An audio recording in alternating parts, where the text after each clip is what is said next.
Welcome back. Today we're going to talk about section 1.4, building functions from functions. And what this kind of plays into is our ability to take two separate functions and put them together. So you do this naturally in a lot of different ways. It would be like, for example, functions from functions. So example, if I've got, f of x is equal to the square root of x squared minus 5. Well, there's actually two functions going on here, right? You've got the square root function and also the x squared function. So there's two functions inside of here. And we look at that and we've seen it before, right? When we're talking about rational functions. So when you have like, that 4 minus x under the square root on top and x plus 3x minus 5 on the bottom. But now we're going to look at it more formally and talk about the notation. So this one's all about notation. So for example, let's start here.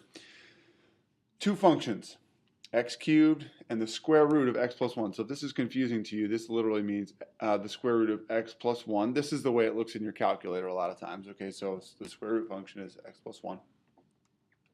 And so when I have two functions, finding formulas is literally adding them, subtracting them, multiplying, dividing them. So let's just get right into it. If I do f plus g, that literally means take those two functions and add them together. So it looks like this. F plus g of x. This is our notation, okay? So f plus g is f of x plus g of x. It's f plus g of x is equal to, and I add them, x cubed plus the square root of x plus 1. Okay, and so the thing that we have to remember is when we're dealing with this is they also want us to find their domain. And so I have to look at what is shared among them. So this has no restrictions, but here x plus 1 must be greater than or equal to 0, right? Because it can't be something where you have a negative under the square root, and so x is greater than or equal to -1. And so if I find it and put it in interval notation, I've got from -1 to infinity, because it's got to be greater than -1. Okay, and that applies for this also. To subtract them would be to say f minus g of x, and that's equal to x cubed minus the square root of x plus 1. And my domain there is going to be x plus 1, still greater than or equal to 0. So x is greater than or equal to 1, so it's -1 to infinity. So in this case, just because I added them and then subtracted them didn't change the domain. What about when I multiply them? This would be denoted fg of x, and it's equal to x cubed times x plus 1. Well, notice, it's still the same domain. X has to be greater than or equal to -1, and so it's -1 to infinity.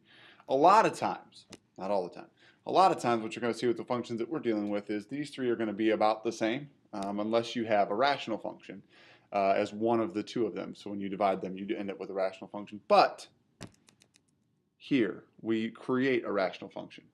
And so this is the way we denote it. F over g of x is equal to, and I've got to put f on top, so it's x cubed over the square root of x plus 1. And so notice what happens now. Now x plus 1 has to be greater than 0. Why? Well, it can't be equal to 0 because then the bottom would be 0. So this is a very slight change, but it's very significant because now x has to be greater than -1, and so I've got -1 to infinity is my domain on that one. So -1 is not included because I can't have 0 on the bottom. Compositions of functions are slightly different.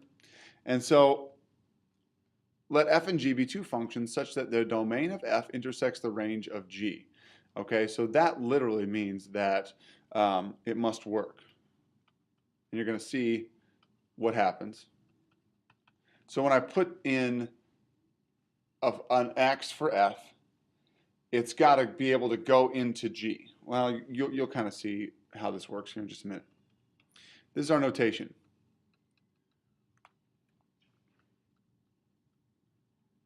Denoted f of g of x. So it's like f, a little tiny o. It's like a floating o. So f of g of x is equal to f of g of x. Okay, so literally the function g of x goes into the function f of x for x. Looks like this. So the domain of f of g of x is all values in the domain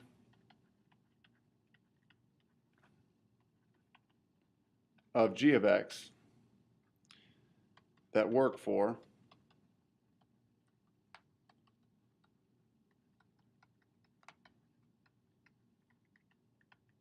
f of x as well. By this point, you're probably going, I don't really know what that means. Let's look at an example, and you're going to kind of see what happens. This visual here kind of gives you the precursor to. Here's what we're doing. The composition f of g of x takes x and puts it immediately into the composition of the function. But essentially what we're doing is we're taking x and we're putting it into its order of operations inside the parentheses first. We're taking x and we're putting it into g to get an answer, and then we put that answer into f to get our answer. So it basically, you could do it as 2 steps or 1 step. You're probably still like, I don't really understand what that means. Let's look at an example. I've got 2 functions, f of x and g of x. And remember, this is what we've been kind of dealing with. So this is square root of x plus 1. F of g of x literally means this, f of g of x, which literally means I take f of x and I put in sub g of x in for x. So it literally looks like this, 2 to the square root of x plus 1. I sub in g of x for x. So f of g of x is equal to 2 to the square root of x plus 1. Okay? How does it work? Well, if I did f of g of 3, it would be equal to 2 to the 3 plus 1, which is 2 to the square root of 4, which is 2 to the 2, which is 4. Okay?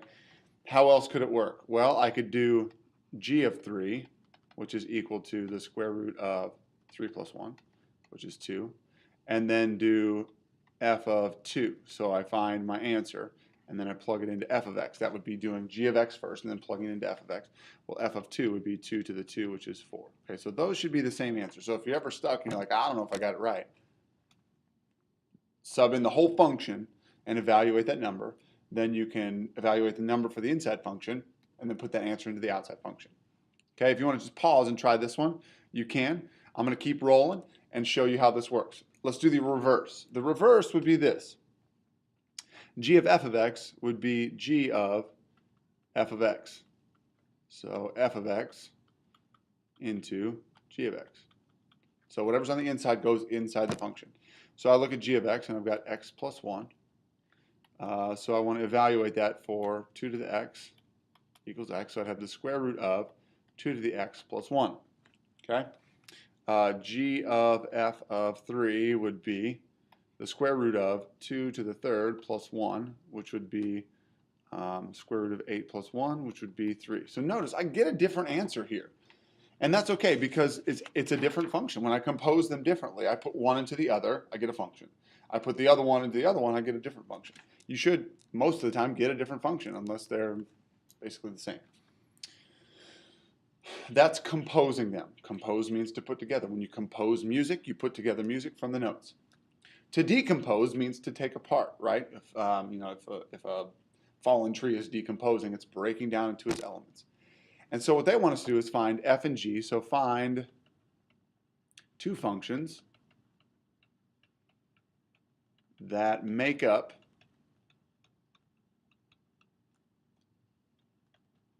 f of g of x. Typically, there's a couple of different ways to do this. So here's what we could do. We see h of x. And what they're telling us is it's a composition of 2 functions. 2 things have been put together. So you have to be able to look and identify 2 functions that it goes into. There's 2 options. Option 1, h of x is equal to the square root of x squared plus 5. So my outside function, f of x, could be equal to the square root of x. And g of x could be x squared plus 5. Okay, so notice what I just did there is I took apart the function, right? So the square root of x is f of x. Well, where did that come from, Mr. Saris? Well, I see it right here, right? Here's the square root function. And if I've composed it, meaning I put g into f of x, then I could take that inside function, what's underneath the square root, and do that. So what's my other option? Option 2 would be to say that f of x is the square root of x plus 5. And g of x could be equal to x squared. So that when I put g of x into f of x, it still yields the same thing. So I've composed it it's composed, and I've broken it and decomposed it into two functions. Implicitly defined functions. Implicitly defined functions are two functions that go together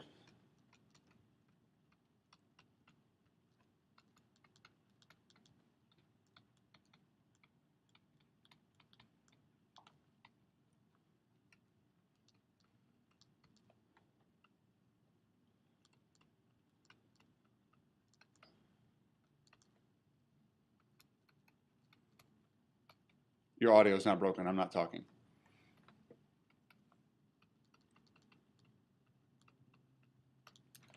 So here we go. It's two functions that go together to make one relation true that is not a function.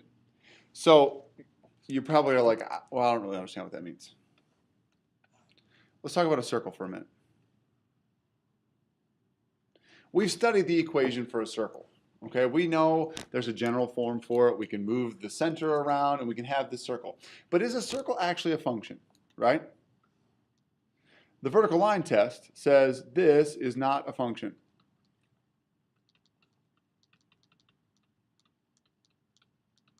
It's a relation.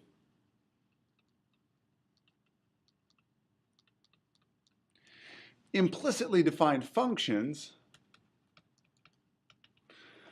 make it so I can graph a circle in two parts, top and bottom, and make it two functions that make up the relation. But implicitly, a circle can be broken into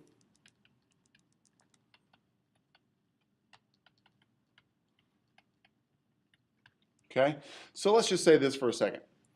Let's say that the equation for this circle is y squared plus, let me put it in order, x squared plus y squared equals 4. This is a circle of radius 2. Okay, so that's a relationship. That's not a thing, it's just not a function. But if I solve for y,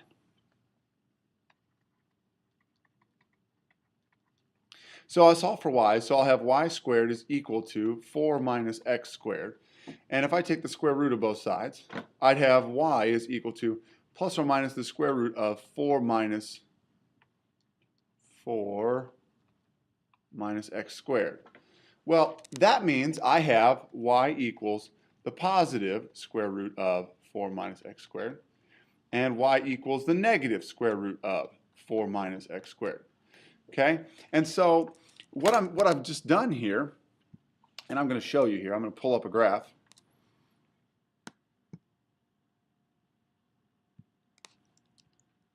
And so if I go to graph this, it's not a function, right? It didn't pass the vertical line test. But what I can do is I can graph the top and the bottom, and it's going to give me something that's actually two functions that make up a graph. Whoa, internet's slow. Okay, here we go. So y equals the square root of 4 minus x squared, and y equals the negative square root of 4 minus x squared. Check it out. So now, an implicitly defined function, so this circle here is not actually a function altogether, but the top is a function, right? Passes the vertical line test. The bottom is a function, passes the vertical line test.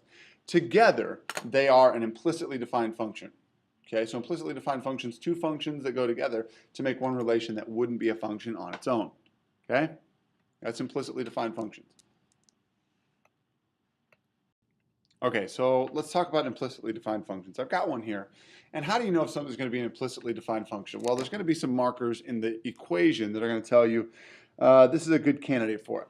A y squared is going to be a really good indication that this is going to be implicitly defined.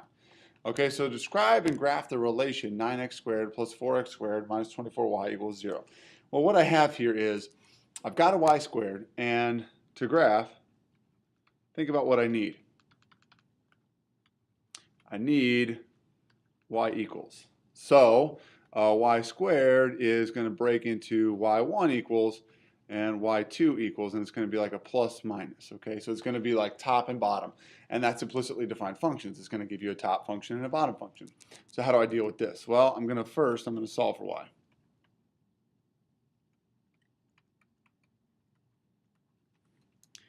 So 9x, why am I using green? Why do I have green? I don't know.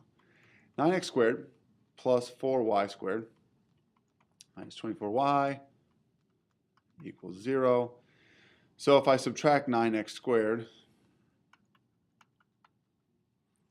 4y squared minus 24y equals minus 9x squared. So what I'm starting to see is this is a quadratic. Now how would you know that? Well, you're now exposed, but check it out. I've got a y squared term, a y term, no constant term, and it's equal to something else. Typically what we've done with quadratics is we have x squared plus something x equals some number. Well, this is still a quadratic, right? This is a y quadratic. Okay? And so we're going to complete the square.